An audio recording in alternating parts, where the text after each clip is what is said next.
ఇంకొక major factor ఆంధ్రప్రదేశ్కి సంబంధించి చాలా కీ రోల్ ప్లే చేసిన ఫ్యాక్టర్ రాజధాని అంశం.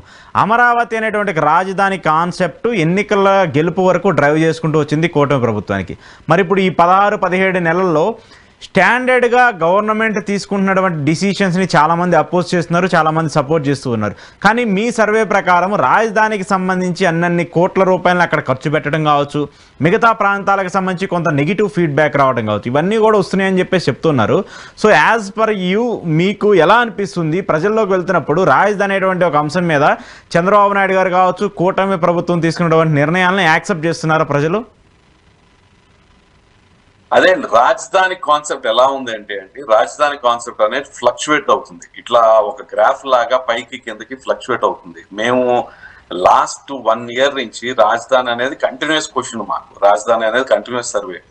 సో ఫస్ట్ 6 months అనేది వాళ్ళ రాజధానికి కావాలనేది అన్నారు. ఫస్ట్ గెలిచిన తర్వాత రాజధాని కావాలని పబ్లిక్ అన్నారు. ఒక 6 months తర్వాత రాజధానికి డబ్బులు పెడుతుంటే చాలా యాంటీ అయ్యారు. ఎందుకంటే ప్రజలకు వేరే సమస్యలు ఉన్నాయి, డబ్బులన్నీ అక్కడ పెడుతున్నారు, వన్ సైడెడ్ గా పెడుతున్నారు అనేది చాలా యాంటీ అయ్యారు. బట్ ఇప్పుడు పథకాలు ఇచ్చిన తర్వాత టీడీపీ గవర్నమెంట్ ఏదైతే కొన్ని పథకాలు ఇప్పుడు రిలీజ్ చేసిందో, ఈ పథకాలు ఇచ్చిన తర్వాత కొంత సాఫ్ట్ కార్నర్ రాజధాని వైపు వస్తుంది. ఎందుకు అంటే ప్రజలకి ఏంటి అంటే పథకాలు స్టార్ట్ చేశారు వీళ్ళు, చూద్దాము ఎన్ని రోజులు ఎంతవరకు ఇస్తారు.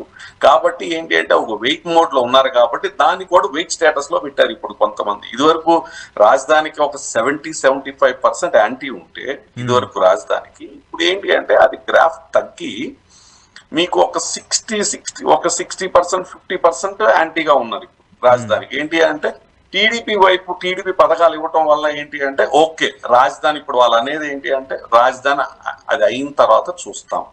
ఇదివరకు ఏంటి అంటే రాజధాని అక్కడ కట్టకూడదు అనేది ఉండేది. బట్ ఇప్పుడు ఏంటి అంటే రాజధాని అయిన తర్వాత చూస్తాం. అది కూడా మొత్తం పర్సంటేజ్ కాదు నేను అనేది.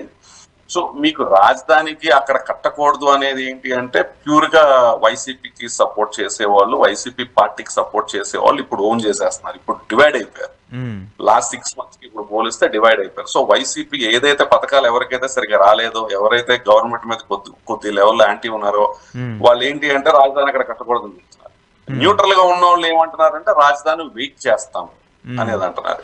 టీడీపీ ఫేవర్ వాళ్ళు ఏంటి అంటే రాజధాని అక్కడ ఉంటే అక్కడ కడితే బాగుంటుంది, అది కూడా బ్రహ్మాండంగా ఉంటుంది, రాజధాని అది కూడా పైకి వచ్చింది అనేది. సో ఏంటి అంటే మీరు అడిగిన క్వశ్చన్ కి ఏంటి అంటే పాస్ట్ తో పోల్చుకుంటే ఇప్పటికి రాజధాని ఏంటి అంటే కాదు అన్నోళ్ళ మీద ఒక 10% వెయిట్ చేసి చూస్తాము రాజధాని ఏం చేస్తారు. ఓకే ఓకే అంటే రాజధాని కోసం అంటే చంద్రబాబు నాయుడు గారు ఏదో ఒకటి చేస్తారన్న కాన్ఫిడెన్స్ అయితే కనిపిస్తుంది ప్రజల్లో. ఆ కాన్ఫిడెన్స్ అనేది ఏంటి అంటే ఇప్పుడు కాన్ఫిడెన్స్ అయితే వాళ్ళకి ఏంటి అంటే బయటపడట్లేదు. ఇప్పుడు కాన్ఫిడెన్స్ అనేది బయటపడట్లేదు వాళ్ళు ఎవరు. ఇప్పుడు ఏంటి అంటే పథకాలు స్టార్ట్ చేశారు కాబట్టి, ఇది కూడా ఇచ్చిన మాటలో ఏదో కొద్దిగా స్టార్ట్ చేశారు కాబట్టి చూద్దాం దాన్ని కూడా ఏం చేస్తారు అనేది. కాన్ఫిడెంట్ గా ఇది చాలా బాగుంటుంది అనేది ఓన్లీ టీడీపీ సపోర్టర్సే అది చెప్పే మాట. న్యూట్రల్ గా ఉండే మెజారిటీ 50% కాన్ఫిడెంట్ అని చెప్పట్లేదు, చూడాలి అది ఏంటి అనేది అంటున్నారు. ఓకే ఓకే సరే, మెయిన్గా ఇంకో మేజర్ ఫ్యాక్టర్ ఇప్పుడు మెయిన్గా ఆంధ్రప్రదేశ్ రాజకీయాల్లో పదే క్వశ్చన్ చేస్తుంది ఏంటంటే అవినీతికి సంబంధించి. ఎమ్మెల్యేల అవినీతి విపరీతంగా పెరిగిపోతుంది, ఎమ్మెల్యేల పనితీరు బాగోట్లేదు. దానివల్లే గతంలో వైసీపీ ప్రభుత్వం కూడా 11 స్థానాలకు పడిపోవడం కూడా మనం చూస్తూ వచ్చాము. దీనికి సంబంధించి చాలా వ్యతిరేకత కూడా మూట కట్టుకుంటూ వచ్చింది వైసీపీ. సో యాజ్ అలాంటి ఇంపాక్ట్గా ఇప్పుడు కూటమికి సంబంధించిన ఎమ్మెల్యేల మీద కూడా ఉందంటూ కూడా తీవ్ర స్థాయిలో విమర్శలు వస్తున్నాయి. సో అలాంటి ఇష్యూస్కి సంబంధించి ఎమ్మెల్యేల అవినీతి మీద వాటికి సంబంధించి ప్రజలు ఏమి రెస్పాండ్ అవుతున్నారు, ప్రభుత్వానికి ఎమ్మెల్యేలకు సంబంధించి ఎలాంటి చేంజ్ ఓవర్స్ కనిపిస్తూ ఉన్నాయి? సో మీరు అడిగిన క్వశ్చన్ ఎమ్మెల్యేల మీద వ్యతిరేకత పాత గవర్నమెంట్ కి ఇప్పటికి పోల్చుకుంటే 100% వ్యతిరేకత పాత గవర్నమెంట్ మీద ఇప్పుడు కొంచెం ఎక్కువే ఉంది. పాత గవర్నమెంట్ కంటే ఇప్పుడు ఎక్కువ ఉందా? ఇప్పుడు కొంచెం ఎక్కువే ఉంది పాత గవర్నమెంట్ మీద. అందరూ టోటల్ గా ఉన్న ఎమ్మెల్యేలు లోకల్ మీద. ఎందుకంటే మేము చేసే సర్వేలో ఇప్పుడు ఎలా ఉంది అంటే సర్వే ఇప్పుడు పాలిటిక్స్ స్టైల్ మారిపోయింది ఆంధ్రప్రదేశ్ లో. పాలిటిక్స్ స్టైల్ ముఖ్యంగా ఇది ఏంటి అంటే వైఎస్ఆర్పీ గవర్నమెంట్ వచ్చి స్టైల్ మార్చేసింది పాలిటిక్స్ స్టైల్. స్టేట్ లెవెల్లో ఒక రేటింగ్ ఉంది, లోకల్ ఎమ్మెల్యే గ్రౌండ్ లెవెల్లో ఒక రేటింగ్ ఉంది. స్టేట్ లెవెల్లో ఏంటి అంటే పథకాలు ఇవన్నీ స్టేట్ లెవెల్లో వెళ్తున్నాయి పబ్లిక్ కి. సో అదేంటి అంటే పార్టీ బేస్డ్ ఓవరాల్ స్టేట్ మీద. బట్ లోకల్లో ఏదైతే వాళ్ళ కాన్స్టిట్యున్సీలో ఉన్న ప్రాబ్లమ్స్ కానీ వాళ్ళ ఎమ్మెల్యేలు అక్కడ చాలా వీక్ అవుతున్నారు గవర్నమెంట్. అది ఎందుకు అనేది ఈ పథకాలు వచ్చిన తర్వాత ఈ పాలిటిక్స్ స్టైల్ మారినట్టు కనిపిస్తుంది. సో నేను చెప్పిన ఇప్పుడు అంతకుముందు పోల్చుకుని టీడీపీ గవర్నమెంట్ ఒక 10% గ్రాఫ్ పెరిగిందన్నా సరే ఆ 10% గ్రాఫ్ కూడా తగ్గే ఉంది ఎమ్మెల్యే లెవెల్లో. ఎమ్మెల్యేలకి మాత్రం బాగా యాంటీ ఉంది ఎమ్మెల్యేలో. ఎందుకంటే ఎమ్మెల్యే రావట్లేదు, కనపడట్లేదు. వాళ్ళు ఏంటి అంటే కనపడినా ఏంటి అంటే కొద్దిగా చేసిన ఓవర్ గా పబ్లిసిటీ చేస్తున్నారు అనేది బాగా ఉంది. ఇప్పుడు మీరు పల్లె పండుగనే ఒకటి తీసుకొచ్చారు, ఇప్పుడు కరెంట్ గవర్నమెంట్ టీడీపీ గవర్నమెంట్ గోకులాలు కొన్ని పెట్టారు. కొన్ని ఏంటి అంటే కొన్ని చిన్న చిన్న కాలనీల్లో రోడ్లలో చిన్న రోడ్లు వేశారు. సో ఏంటి అంటే చేసిన పని కొంచెం పేసిన పని అదేంటి అంటే అంత భారీ పని కాదు, కొంచెం పని చేశారు. కొన్ని కార్నర్ గ్రామాల్లో చేశారు, కొన్ని ఊర్లో కొన్ని చేశారు. కానీ పబ్లిసిటీ ఎలా ఉంది అంటే హై పీక్ లెవెల్ పబ్లిసిటీ. అదేంటి అంటే రోడ్స్ మీద వాళ్ళ జెండాలు పెట్టడం, కూటమి జెండాలు, జనసేన, టీడీపీ, బీజేపీ జెండాలు అన్ని పెట్టడం, అసలు వద్దన్న ప్రతిక్షణం పబ్లిసిటీ చేయటం, హోర్డింగ్లు పెట్టడం. ఈ చేసే పని కంటే పబ్లిసిటీ ఎక్కువ ఉంది ఇది. సో ఏంటి అంటే అదొకటి. ప్లస్ ఏంటంటే ఎమ్మెల్యే రాకపోవటం, ఇవన్నీ చేయటం. సో ఓవరాల్ గా మీరు అడిగిన క్వశ్చన్ కి ఎమ్మెల్యేల మీద వ్యతిరేకత అనేది అది పూర్తిగా పాత గవర్నమెంట్ మీద ఈ గవర్నమెంట్ అలాగే ఉంది. ఇంకో 5% ఎక్కువే ఉందని చెప్పొచ్చు. ఓకే, గవర్నమెంట్ లాస్ట్ గవర్నమెంట్ కంటే ఇప్పుడు వీళ్ళ మీద ఎక్కువ ఉంది. మరి కానీ ఇప్పుడు చంద్రబాబు నాయుడు గారు ఉంటే బాగుంటది, కానీ మా ఎమ్మెల్యే వద్దు అంటే ఎమ్మెల్యేలు గెలిస్తేనే కదా ప్రభుత్వం అధికారంలోకి వచ్చేది. అదే ఇప్పుడు లాస్ట్ లో జరిగే ట్విస్ట్ మనందరికి. ఇప్పుడు అందరికీ జరిగే ట్విస్ట్ అదే లాస్ట్ లో. ఇప్పుడు లాస్ట్ లో అన్ని సర్వే కంపెనీలు అక్కడ ఫెయిల్ అవుతున్న లాస్ట్ టైం ఇక్కడే వచ్చింది మనకి. ఇక్కడే వచ్చింది ప్రాబ్లం.